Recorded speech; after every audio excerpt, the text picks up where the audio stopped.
What's going on, guys? Jeremy from the Archeryshack. We got a project today. We got a pretty much brand new Mathews VXR 28. We're going to put a set of our custom strings on it. We already got them made in flow green and black. And we're also, a lot of people ask us whether our strings are faster or slower than factory strings, and it really varies by bow. I know we tested it on a lot of bare bows last year, and we were mostly faster. But I've tested it in the past and it can go either way by a few feet per second. So I went ahead and shot this bow before I've touched anything and chronographed it, and then we'll chronograph it afterwards and just see what happens. And it could go either way, so I'm kind of curious to know that myself. But it's a 27-inch draw bow, 60-pound max, is sitting on 55.2 pounds. He's shooting a Maxima 250, the Maxima Blue. Let me weigh it and just see what it weighs.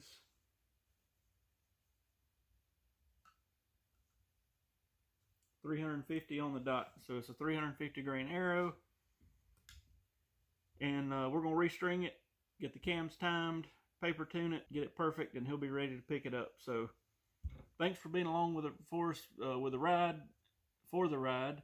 If you hadn't subscribed and it's your first time watching us, hit the old subscribe button. We'd greatly appreciate it. If you need a set of our strings, check down in the comments, archeryshackstrings.com. Be happy to fix you right up. So let's go over to the bow press and get this project started.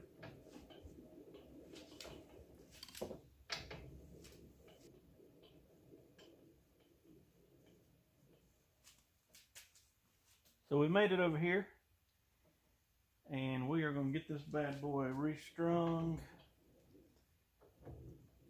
I'm sure you're asking why did he need strings on it, and he really didn't. He just said his Peep wouldn't stay put, and I don't know I think he had whoever he bought it from fool with a few times and just kind of got fed up and said, I'm gonna restring it. So he brought it down here to us. I'm gonna go ahead and take off these monkey tails so I can put them back on the new string.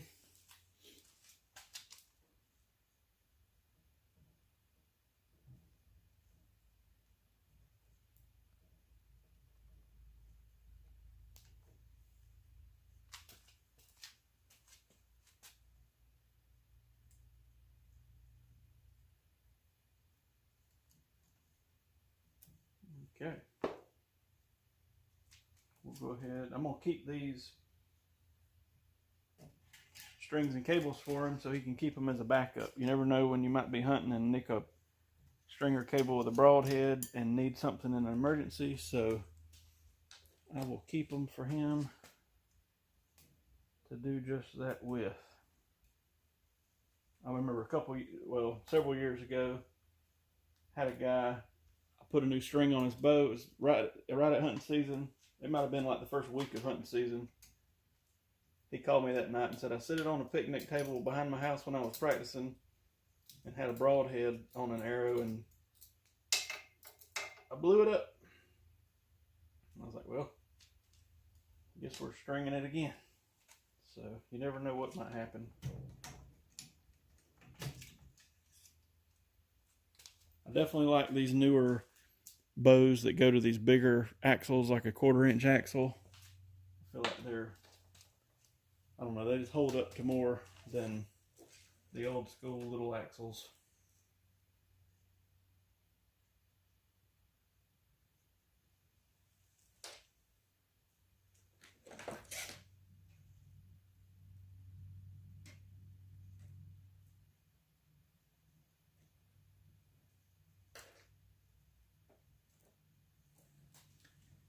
I'll tell you what, I will hyperlapse this part because it takes a minute and it's just the boring part of it. So you can definitely watch for the next minute or two, but I'll fast forward it and then I'm going to meet you back over at the bow vise and get into the fun part of this.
Okay, we made it over here to the vise. First thing I'm going to do is max this bow out because I want to get it into spec, maxed all the way out, and then I'll back it back down to 55 pounds after we get all that set. In general, about any bow, you want to get your cam rotation and your axle to axle length, brace height, and all that stuff set with the bow maxed out. And some companies even take it a little bit further than that, and they measure their specs set on a specific draw length. For example, the older Mathews with, like, let's say a max cam, you had to have it set in the longest draw length on that particular cam to set the cam rotation. Then you would change it back to whatever. So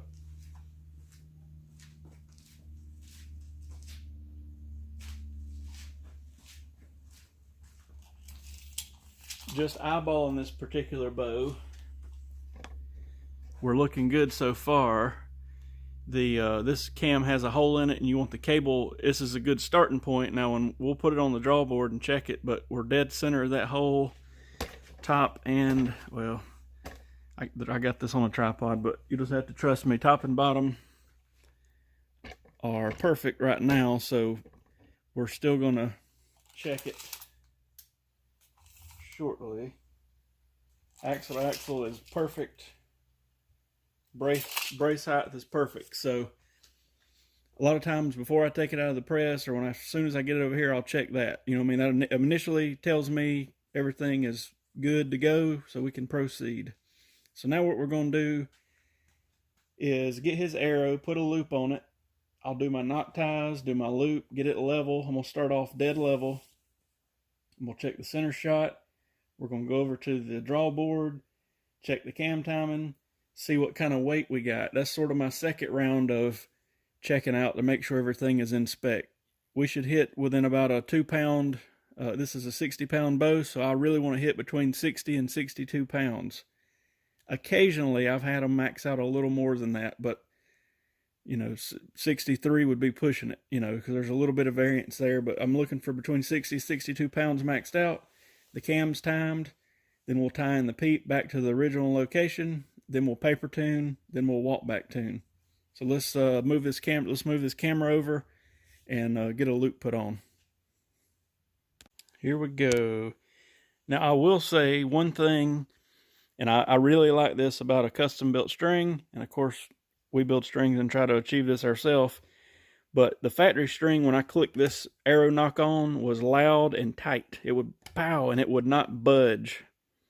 So I'm still getting a good click on, and it's not going to fall off. I'm still having to tug on it to pull it off, but once I get it on, it'll move a little bit.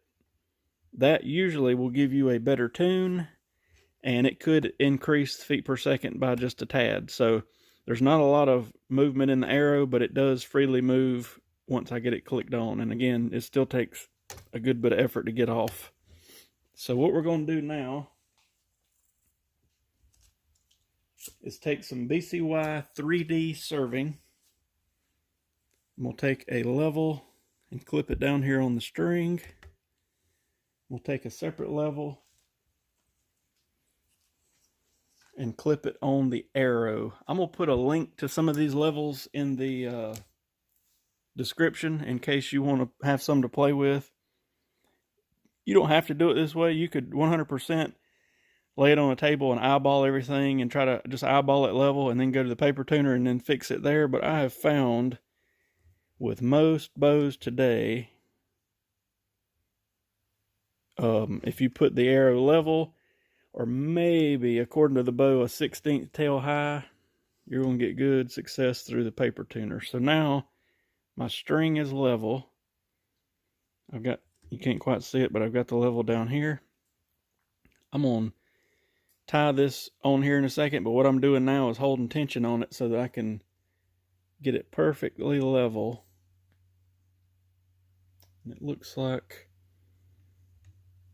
I'm there. So now, if you've seen my other videos, you know what I'm doing. I tie little knock ties in between the loop, and that eliminates, this is a 28-inch bow, so it's going to eliminate any sort of a knock pinch. And if we ever need to change the loop out in the future, you know, say that he shoots it a lot and gets the loop wore out, we can know that it'll be in the exact same spot that we originally put it in. So I'm a big fan of doing this. You don't have to do it by no means, but I've seen some people just put one on top, one on bottom. As long as you get your loop good and snug, you can get away with that.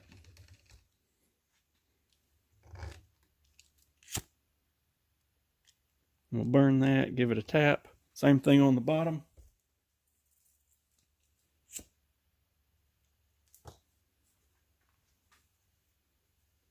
Like I say, I'll put some links. People have asked me to do that, and I figured out how to do it. I'll put a few links in the description of some of the stuff I use here. Levels and this serving and that sort of thing. So I'm going to leave the slightest little gap underneath that knock. And it is the tiniest. It's about the width of one wrap of this serving. Because if I put it up real tight against the knock, it'll actually do the opposite of what I'm wanting it to do. And it will pinch the knock. And there would be no need to even do this. So it would, and when I say pinch the knock, what I mean is when you pull it back, it's going to put a preload on the arrow and it's going to lift up off the rest, or it could even be pushing down harder on the rest and you wouldn't know it, and that will definitely affect your tune. So one way to check it on your bow is to just pop the knock out with your loop on, pull it back. Now, I know people are going to say you shouldn't draw a bow without an arrow in it, and I agree. Do it safely if you're going to check it this way. You know what I mean? Don't have a finger on the trigger, and if you got a sketchy release, don't do it. But what I'm getting at is you can pull this back, and at full draw, if this thing is kicked way down or way up, you've definitely got some sort of a preload on the knot, which transfers to the arrow, which can cause all sorts of problems. So now, you don't have to do this step, but I started doing it a couple of years ago. I'm going to brush just the tiniest little bit of glue just on these knocks. Do not get it on the center serving.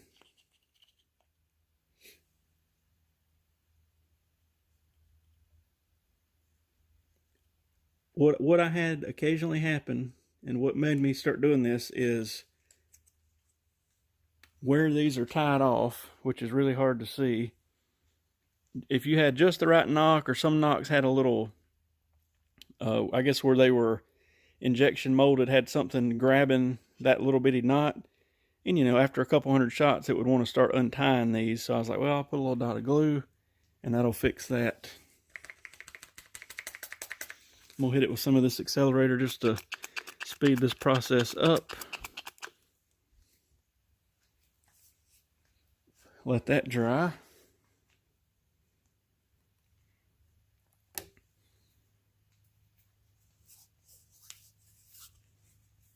I think this is the first 28 that we have restrung so far.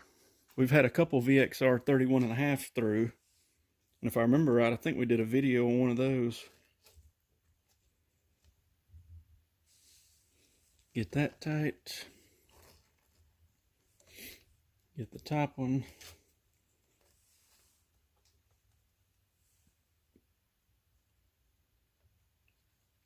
Get that cut. We'll burn this.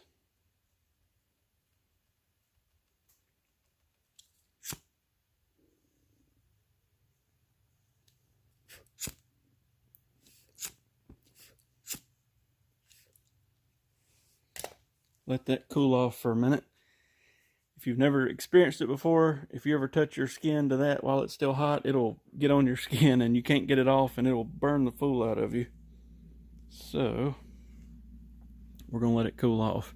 This should be a pretty simple bow to get tuned up. I don't see any issues coming about with it, so that's good. Okay, that feels like it's cooled off. I'm gonna flip it back around. Perfect, and I'm gonna go ahead and get it tightened up.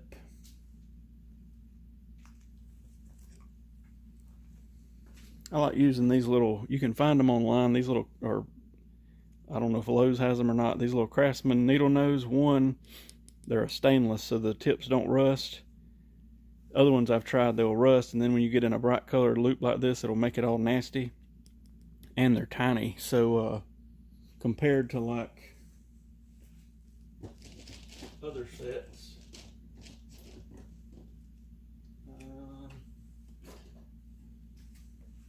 here's a regular set of needle nose, and here's these little tiny boogers. I've also took the regular ones and grooved a little hole with a Dremel in it to where it'll kind of grip, but like I say, these are starting to rust. We got so many laying around here that have rusted. I just like using these. I ordered a couple. I bought a set when Sears was still open, and Sears is gone, as y'all know, so I found them online, I think on eBay or somewhere, and I went ahead and ordered several pair. So now I'm gonna back this thing up. I'm gonna flip it up. What I'm gonna do now is get his old string.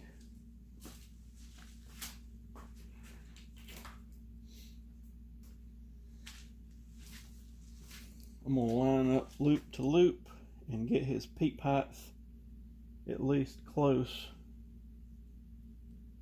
before he comes in. And of course I need to tie it in some which way so that the peep don't come flying out when I shoot it.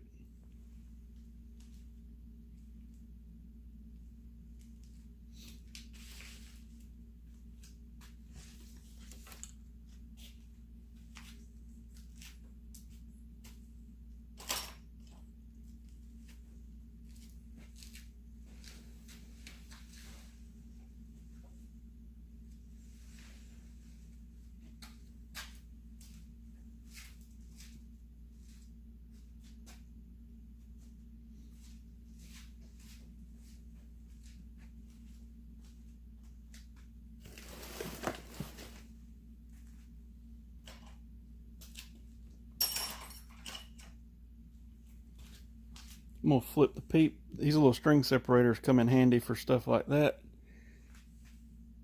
Flip it around 180 degrees.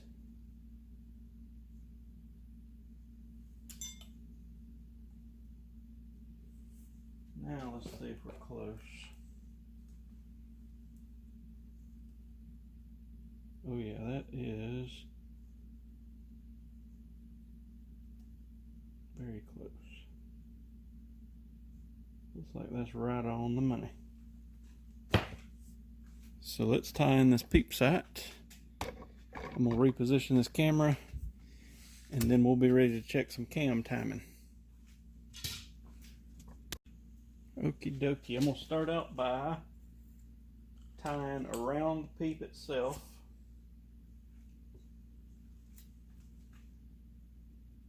I'm gonna wrap it around both ways one time, give it a knot, flip it to the back, give it a knot.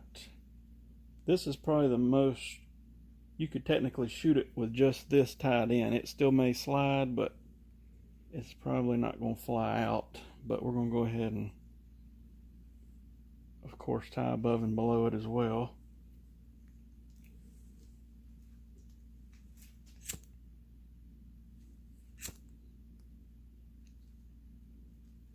Okay.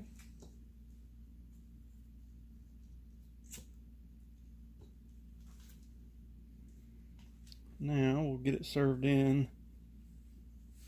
below. I'm going to just use a regular serving knot on this one because we don't want it to move.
Okay, we're ready to go check cam timing and set the rest cord. Okay, we made it over here. I'm gonna try to freehand this camera so I can get close to everything. We're maxing at almost 62 pounds. I'm extremely happy with that. Bear with me for a second. Let's check this cam timing. We got it on the draw board here. Let's see, boom. So we're just a tiny bit off. We're touching on the bottom, and we've got the tiniest little gap right there.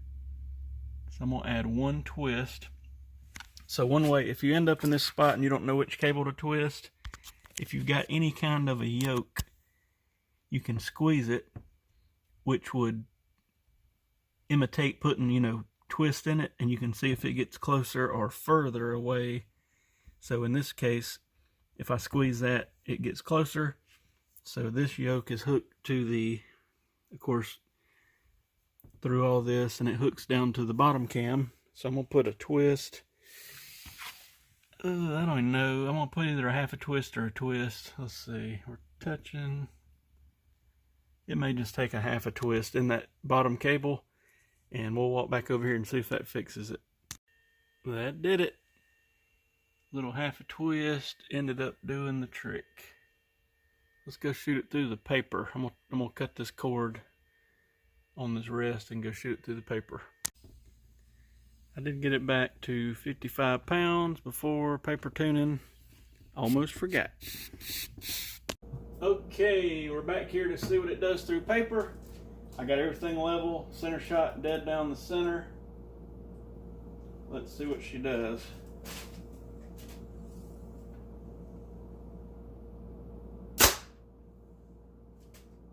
Looks good. I'm gonna shoot two just to make sure.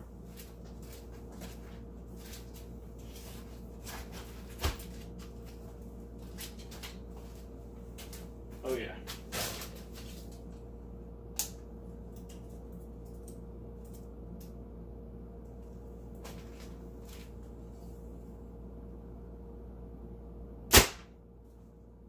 I think that is money. Let me bring you down here. I'm just going to unclip it from the holder here.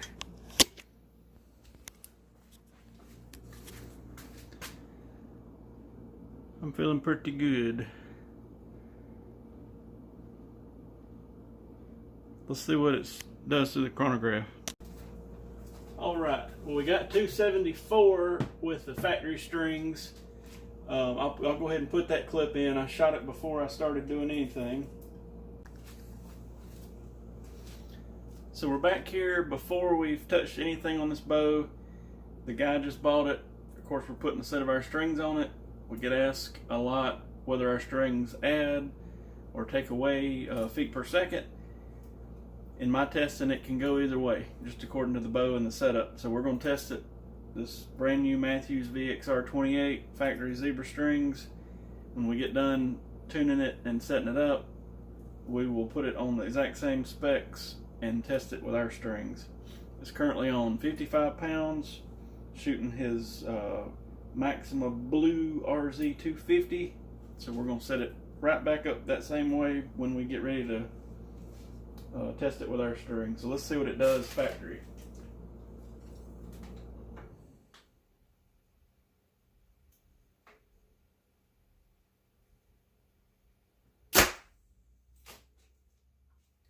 $274.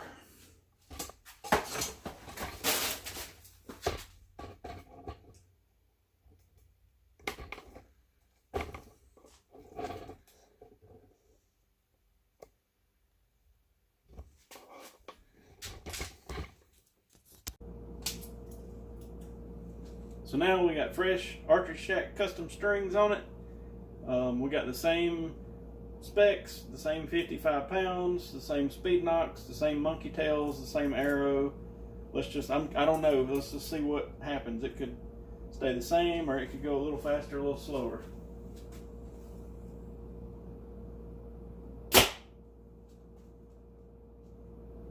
Duplicate, so it stayed the exact same speed. as the factory strings.